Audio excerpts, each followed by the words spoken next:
పొలంలో ఏపుగా పెరిగిన కలుపు మొక్కల్ని పీకేస్తాం. ఇంట్లోకి పాము దూరితే భయంతో చంపేస్తాం. ఊళ్ళోకి పులి వస్తే తరిమి కొడతాం. వీలు కాకపోతే చంపేస్తాం. కానీ మన మధ్య ఉంటూ అరాచకాలు చేసే మానవ మృగాల్ని మాత్రం ఏమీ చేయలేకపోతున్నాం.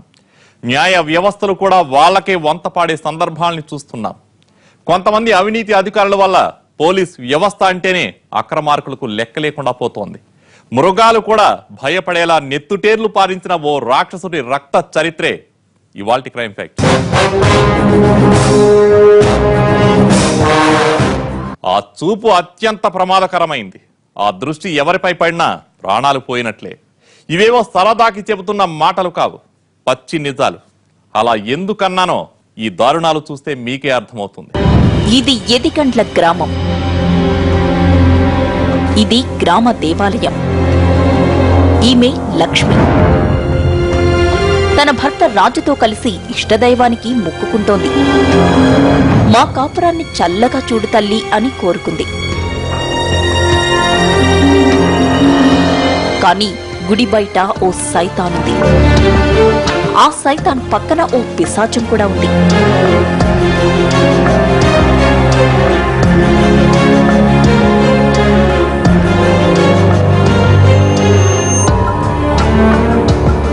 ఆ సైతాన్ పిశాచంల చూపులు లక్ష్మిపైనే ఉన్నాయి.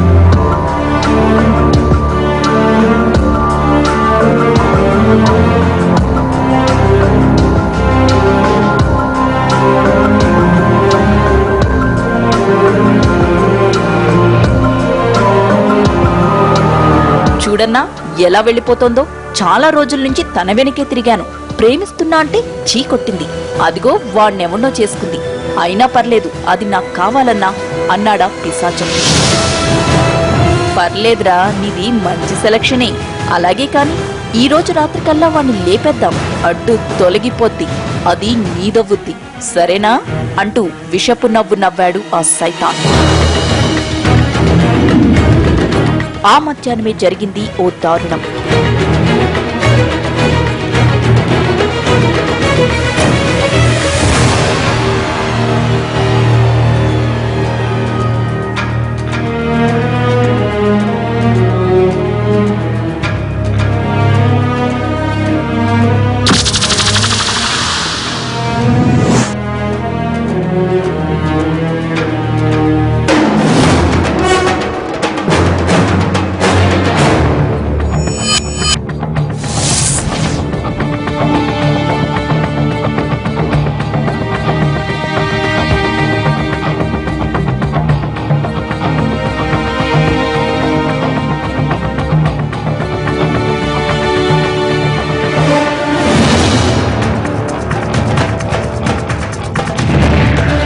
ఆ సైతాన్ పేరు ఆనంద్.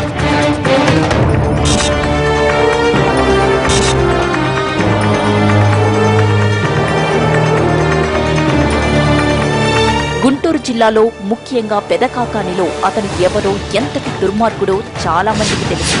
అతని రక్త చరిత్ర అలాంటిది. మరి చూశారు కదా అతను చేసిన ఘోరాన్ని. ఆనంద్, నాకో సాయం చెయ్యాలరా అన్నాడో స్నేహితుడు. ఈ ఆనంద్ అంటేనే స్నేహానికి ప్రాణమిచ్చేవాడని అర్థంరా. నువ్వు అడిగితే ఏమైనా చేస్తాను, చెప్పు అన్నాడు. ఏం లేదురా, మా బావ తాగొచ్చి మా అక్కను బాగా కొడుతున్నాడు. నువ్వు కాస్త బుద్ధి చెప్పాలి అంతే అని అడిగాడు. ఓస్, ఇంతేనా? నువ్వే చూడు ఏం చేస్తానో అన్నాడు. మర్నాడు అతని బావని చంపేశాడు.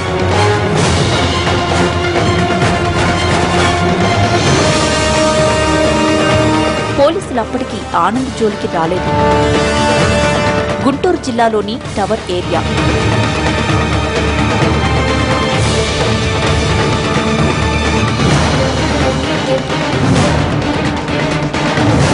ఇస్త్రీ చేసే సుజాతని ఎలాగైనా లొంగదీసుకోవాలని యత్నించాడు నాగరాజు. అతను కూడా నరరూపరాక్షసుడైన ఆనంద్ స్నేహితుడే.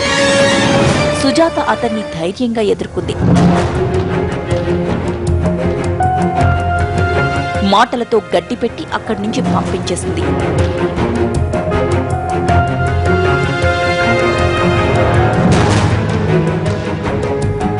ఆ విషయం అతను ఆనంద్కు చెప్పాడు. ఆనంద్ తన రెగ్యులర్ ఫార్ములా బయటకు తీశాడు.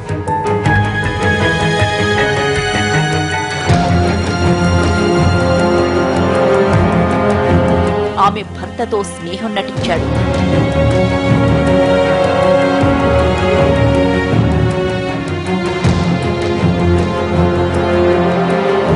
మందు పార్టీకి ఆహ్వానించాడు.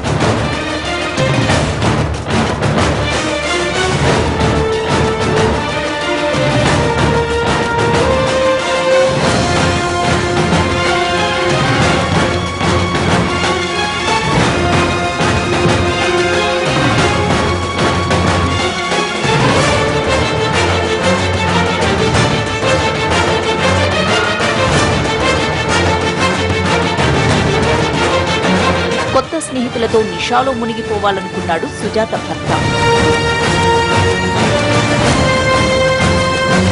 కానీ తాను ఉన్నది కాలకోట విషం చిమ్మే ఆనంద్తో అని అతనికి అర్థం కాలేదు.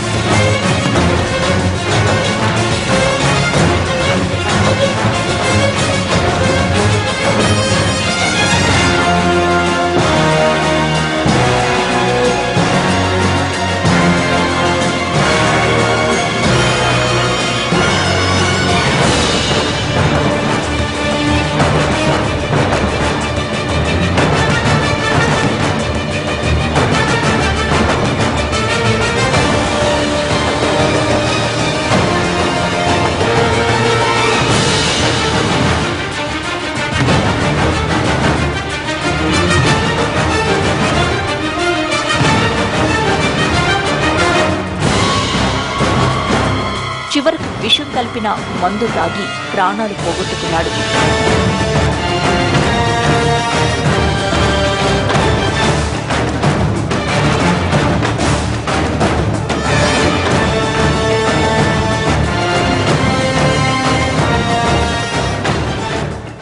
ఆనంద్ అరాచక పర్వం ఏ స్థాయిలో సాగిందో